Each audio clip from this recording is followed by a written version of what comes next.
What's up, bro? It's your boy, Mike Muse, of the Conversation, the Mike Muse Show. I am so excited to be in conversation with my next guest. He's a returning guest to the Mike Muse Show, but we didn't get a chance to meet in person. The first time we did it on Zoom during that time period where the world was on Zoom. And I am such a fan of his. I fanned out with him then on Zoom, and I'm fanning out now that I actually have him in the room. He is a one-of-a-kind actor. He's the kind of actor when he comes onto the screen, he just steals the moment with the depth just of his looks. It's rare that some people get a chance to act with their eyes. I think that's such a talent and gift that my next guest, Tom Pelphrey, has with that. Ladies and gentlemen, Tom, what's happening, sir? Hey, Mike, good to see you. Welcome back. Good to meet in person. Thanks for having me back. In person, man, and you're just as kind of person you were on Zoom, man. You are one consistent young man. Well, you as well. You as well. Yeah, Thank you. Congratulations. Last time we met, you weren't a father, but now you're a father now. Oh, it's the best. Yeah. Best thing ever. Yeah. Feels good. Oh, it's incredible.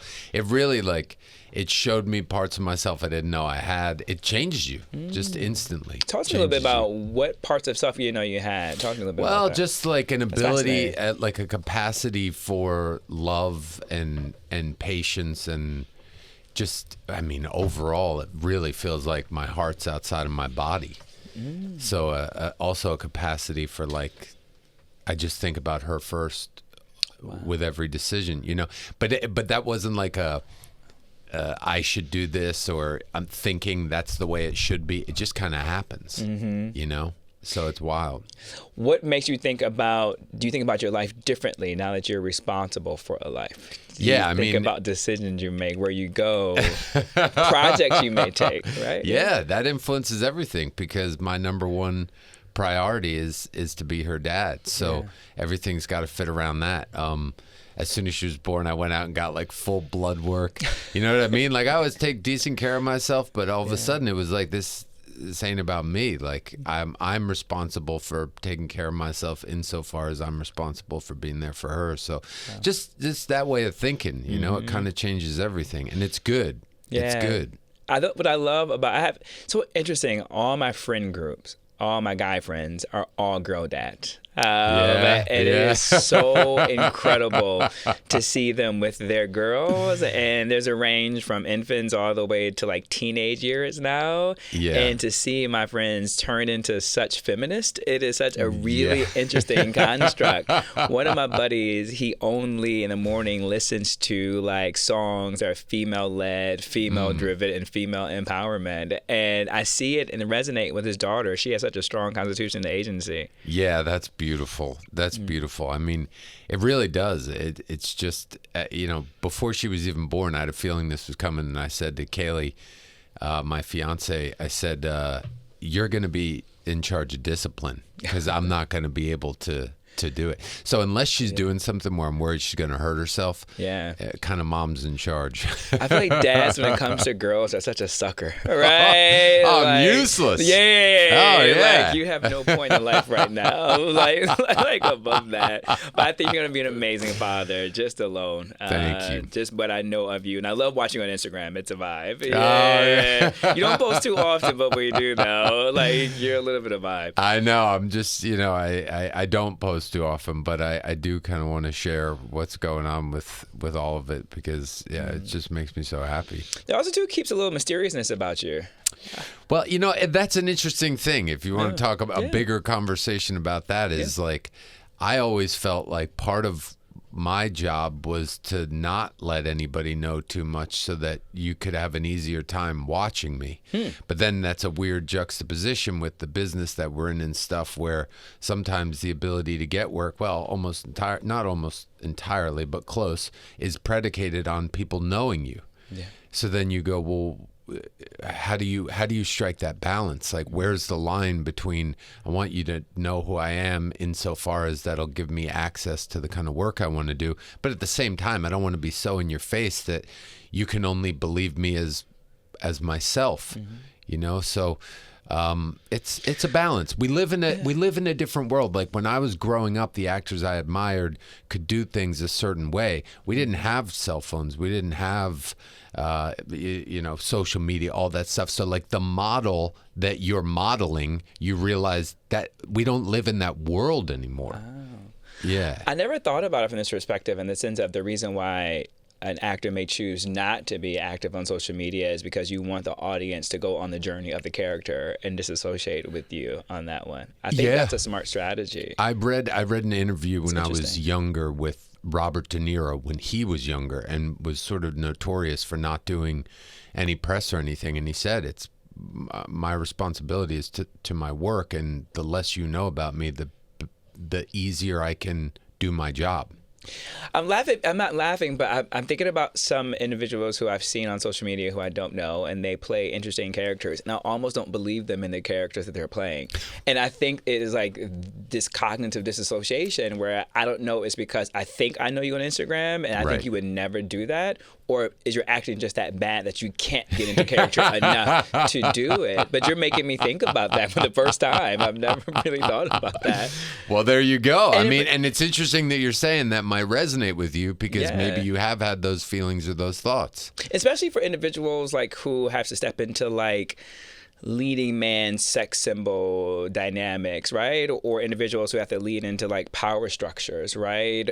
Or and I'm talking like men and women, right? Or those moments where you have to be more docile, but I'm like, but you seem to be so assertive in your social persona, right? So sometimes it takes me a while to disassociate. Yeah. Well, and that's exactly the thing that I'm talking about. And yet, it really is true that without some level of that, you're treading water a bit. So you have to find the balance. And then so you're right. Like I think and then for an actor, it's changed now too as well, because you guys are like promoting your own shows in ways that you typically didn't have to. Right? It's almost social media is part of the press run. Yes, no, it is. It's part of the whole thing, which is why That's wild that we're talking about this. I never wasn't even thinking about this until just now. It's kind of blowing me away a little bit. Yeah. No, I mean it was a brave new world for me to get to use it and start to, eventually now even just finally feeling comfortable with it. Because I've never been I'm fine one-on-one. Me and you in private can talk forever, and I'll share so much. But the idea of like, what are you choosing to present publicly, like, I don't know. Yeah, I have the same dynamic. I'm not on big screens like you, but I often too, I'm very curatorial about my social media, and particularly about Instagram. It's like I only present what I want you to know, because I want to keep my private life private, right? But I'll put all the personal public things up, like interviews with you is going to go up, right? So things that are pertaining to my work, but I try and keep my private life as private as much as I possibly can. Yeah, well, that's good. But also doing your job, I imagine that there's some level of your private life that you end up talking about. Yeah, you do. On the show. Yeah. Yeah. Well, now that we're here, that's interesting because, I love art. I'm assuming you do too as well. And they always say that the more vulnerable you are with your art, the more audiences can connect with you. And I do believe to a certain extent that me opening up more through my radio show and other platforms, it has allowed audiences to connect with me in a different capacity. 100%. Yeah. But what about you, though? Do you think, because sometimes there is a barrier there between the television, right, or the film screen, does that same dynamic translate to acting on the screen? Yeah, I don't know if it does. I mean, possibly in terms of like endearment to a certain actor or something. Like maybe there's an actor a person loves because they feel a connection to them as a human being. But you are you. Your whole show, your brand, everything is you being you. So I would imagine that the more vulnerable that you could be, the more people you can let in. And then also on a certain level, if you're not being somewhat vulnerable and truthful, like how can you speak truthfully about those things? Yeah. Then you're always sort of withholding, and it's a slightly different dynamic. And then there's also actors who kind of want to disappear, and then there's actors who are like, I will provide you exactly what you're expecting in amazing ways. You think of certain movie stars like that. It's like we know now what we're going to see when we get to go see Tom Cruise. It's going to be awesome. We're going to be on the edge of our seat. We're going to be grabbing the handle like, what is he doing? And we're going to get that iconic run that he does. Totally. That high knee run. Yeah. So there's, it's all different kinds, I guess. Well, to kind of dive into this show, audience, he's here to promote this show called Task. I had the opportunity to watch an episode yesterday, and it was brilliant. Just to thank say you. that. I'm just wondering then, is there a vulnerability for you, Tom? 'Cause I really do think that you are, and this isn't gaslighting, an incredible actor. I almost look at you as like a true thespian. Like, and I meant every word when I said the way you pop on the screen, you just freaking own it, right? I mean, I still think about that scene. I'm sure everyone referenced it, so forgive me for bringing it up again. No. But in Ozark, when you're just riding in that car, like the way you just held the attention of the audience, it was so striking, right? And it was so much an immersive experience, I thought, as an audience member watching it. And then the same thing in watching your role in Task, right? I really felt even the journey of being in the sanitation truck with you, right? Like, it's just sometimes the little things you do, it feels so immersive that we come along on this journey with you. Does that take an act of vulnerability from you to disassociate Tom to then just be the custodian of the character that you are playing? That's a beautiful question. Yeah, it's well, I find interestingly lately, I find that the truest things that are true at depth are often only explainable with paradox, meaning like two opposite things that shouldn't go together. So it's like, it's not me in every way possible. I'm trying to go to the script. I'm trying to see what Brad put on the page and make sure that I'm in service to that. At the same time, it's all of me, because you can't do the work without all of yourself. So it's extremely vulnerable and personal. And at the same time, you're trying to pull that part of you that best fits what, Brad Inglesby, the creator, needs to tell the story. So you're both curating yourself, like you said, in a way. And at the same time, you always have to use all of yourself. Why should anyone care to watch it if I can't bring it to life in a personal way? Because then you're sitting there thinking, I mean, the last thing you want to get caught dead doing is acting. We there's too many good ones out there. We don't want to be playing ideas. You want it to be truthful. How do you hold such complexities of the character? Because I'm only on episode 1, because it gets released every Sunday, so I haven't seen them all yet. But how do you hold such, I don't know the proper acting terms, but face to let the audience know that the character is so layered? I feel like we're just only scratching the surface with your character, right? Yeah. But I think it's the way that you hold your face, or hold the space, or I'm just curious about that dynamic, because I think that's a gift that you have. Wow, thank you very much. I don't know. Some of this stuff becomes a bit mysterious. It really does, where you don't know. I don't know where certain things come from or how they get there. Part of the process, especially with this one, which is quite a luxury, was I knew I'd be doing this job for 6 or 7 months before we started, partially because of the strike. So we knew what we were going to do. The strike happens. So now there's 6 months where nothing's happening, and I can really sit with this script and let it sink in. And it starts to take a hold of you in a way, with that much time, that can be subconscious, that can really be, there's your active working and there's your active process, and then there's a passive process, which to me is more interesting, just to see how it plays on you in ways where you're not even really conscious of it. Like, it's just seeping into your bones, Like, actively, I'm sitting there for 6 months. I was probably making Brad crazy, but I'm like, okay, what tattoos do I want? Like, actively thinking, what tattoos? So I'm thinking Philly. I'm thinking Allen Iverson. That's the guy. So I start looking at pictures of AI, and I'm like, what do I want? And I notice the symbol he has, and I look it up, and he has a tattoo that's a Mandarin symbol for loyalty.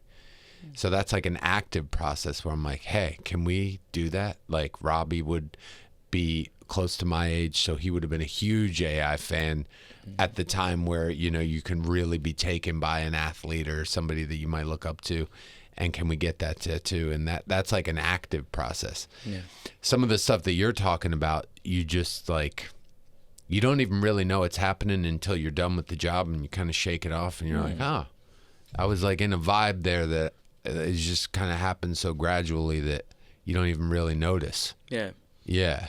I'm curious about the loyalty tattoo because it seems like the character is very loyal. Yeah. To I thought his it was friends. perfect. Yeah. I thought it was perfect in a way that I just wanted to get a tattoo like Allen Iverson had, and I just liked the way that one looked, and I liked where he had it, and then it turned out that it was loyalty. I thought that's perfect. Yeah. Yeah. Tom, I kind of recognize that we just jumped right into the conversation as old pals seemingly and forgot to even tell the audience what the show was about. But the show audience is on HBO Max. It's called Task, and it's about this convergence, I would say, Tom, of FBI character and then Tom's character and a band of ensemble characters that have very complicated lives that kind of get interwoven through, let's say, criminal activities. Mm-hmm. Is that a good way to summarize this show? I'm it's a lot happening, but there's a lot going on, but still in a very linear way.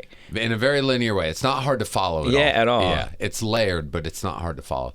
Yeah, so our first episode came out Sunday night on HBO. It'll be every Sunday night. It's I play a single dad who's raising his kids by himself and working a job where I don't make enough money to provide for my family. Mm-hmm. And so on the side, you see in the first episode, we're raiding drug houses for cash. Yeah. So we're scoping them out. I'm a garbage man, so we have access to, people's homes and movements and activity. And so that's the game. Get the attention of the FBI, who they create a task force led by Mr. Mark Ruffalo. Yeah. And that sets off a sort of collision course that'll play out over the season.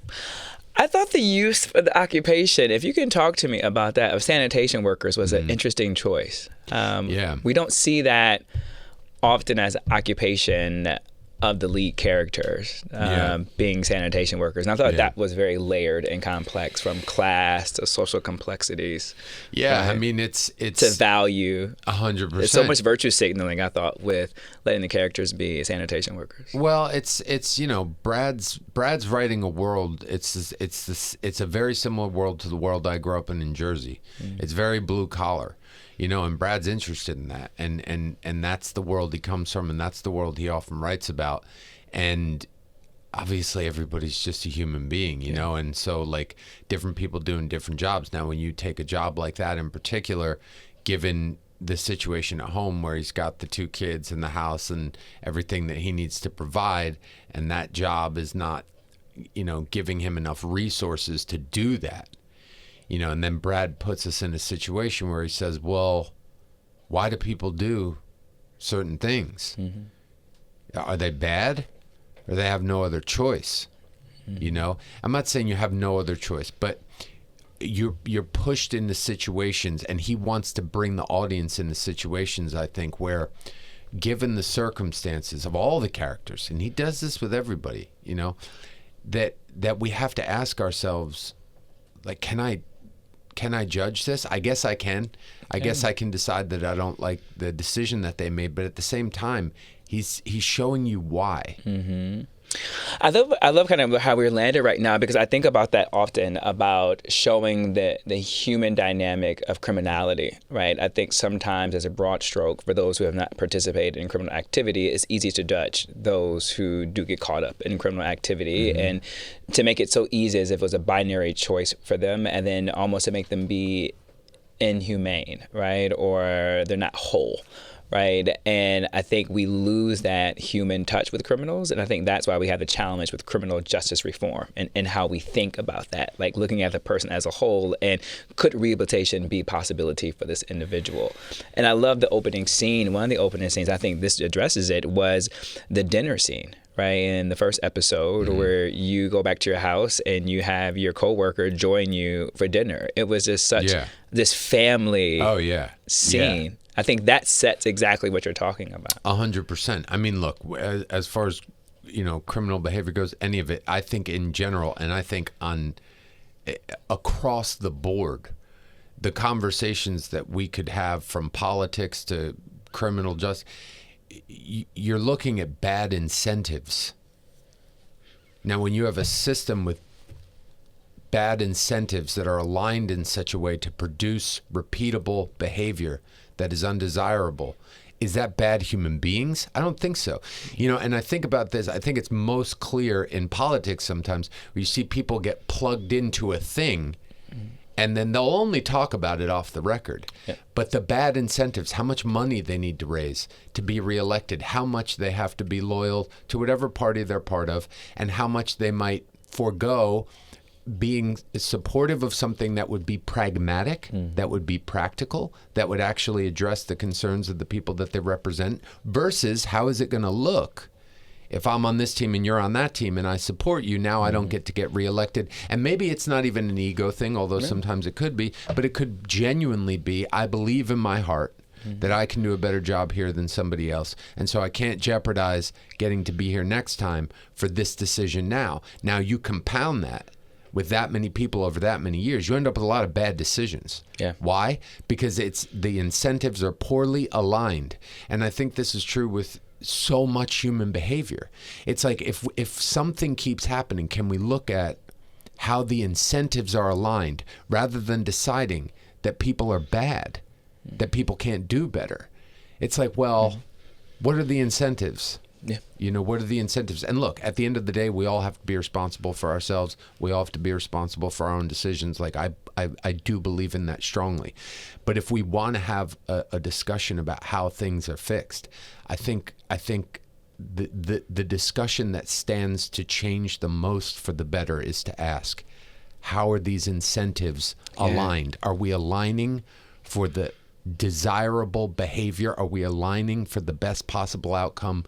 Or have we not really thought about how we've aligned things, and then we get results we don't like, and we point fingers, bad people, and not take a second to look back? How did we get there?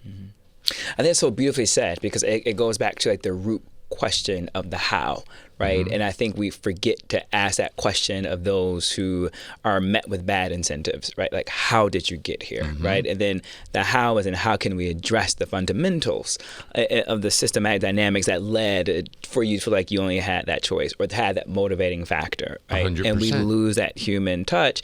And I think something about that scene, the reason I keep thinking about this scene so much is because even in the moment where you showed such empathy to your niece when she made this awful spinach dish, right? It looked disgusting on TV, but there was this moment where you made everyone at the table be empathetic to her, right? And there was this moment you recognized, and you didn't even have any words. Like, it was just about 2 minutes of you just looking, but it was the way that you looked. It was like having everyone to say, be more empathetic. And then you finally do say something to another character. But I think that showed the humanity of your character in that space. Yes, yes. And that's a kind of humanity that I think everybody has.